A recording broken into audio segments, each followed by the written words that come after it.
So we've got 5 years to look forward to with a solid government in place. How do you think it's going to affect local businesses?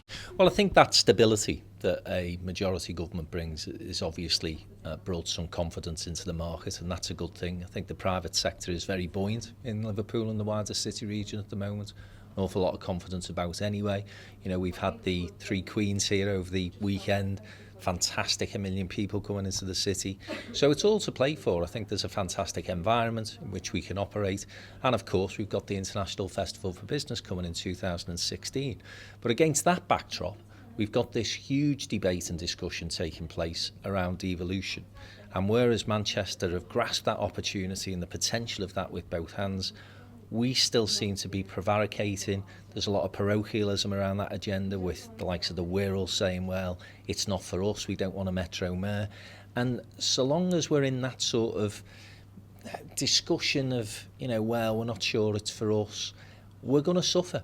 Because if you're an investor, or indeed if you're the government looking to put a limited amount of resource, you're going to look at Manchester as the place that delivers, and Liverpool that is the place that prevaricates. We've got to get over that, and hopefully a decision will be made within the next month where we actually say we've got to get with the programme, and our civic leaders will start to really back that devolution agenda, and we can move on. So the other council leaders, a lot of squabbling going on there, and no one can make a decision, and we get certain areas saying we don't want this person in, we don't want that person in. Have you got a few words to say to these guys out there that we can try and get all their heads pointing in the right direction?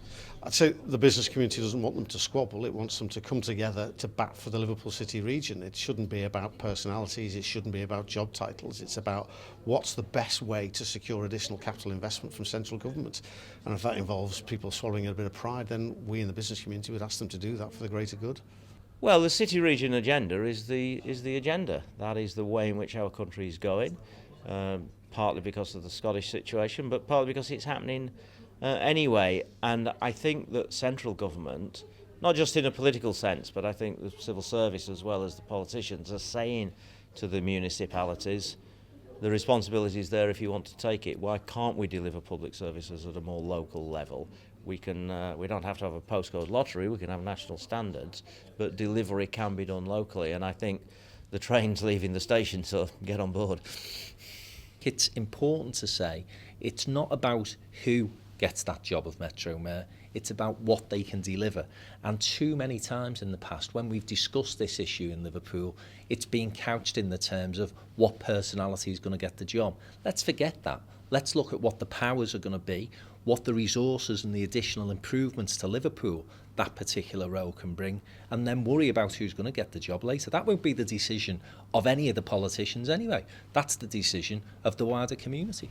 Ultimately, what does the next 5 years hold for the Merseyside region? It's a terrific opportunity in what I believe is one of the world's greatest commercial cities to take advantage of the new political period. It might not be the colour that people in Liverpool wanted, but it is an opportunity, and I think the jigsaw puzzle is in place in finance, in commerce, in manufacturing, and of course the devolution agenda for Merseyside as a whole to increase its economic growth and retain its people in the city.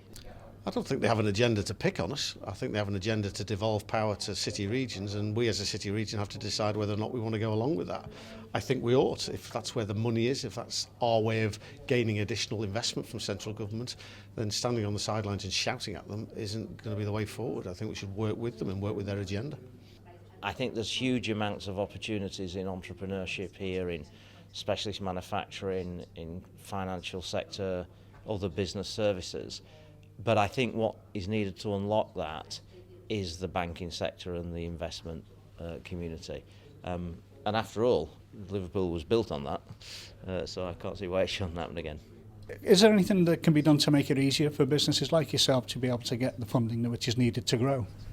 I think it's the support that needs to be in place. When I set up in business, what I would say was it was very unclear I set my first business up in Liverpool over 12 years ago, and it was such a struggle to know where you would get that support from. And there is a lot of support out there, but it's very unclear, the message within Liverpool of who can provide it. There's so many different organisations, so many different business coaches out there. I think that's important. I think it's also, when we made the point earlier today around entrepreneurs do struggle with management accounts, business plans, so having that support in place to become investment ready, which is, a bit of jargon that is always discussed, and entrepreneurs struggle with that because they've got the idea, they're willing to make the risk takers, they're willing to take that risk, but maybe they haven't got the ability to put that business plan together. So that support is necessary to be able to help businesses to access that finance that they rightly deserve.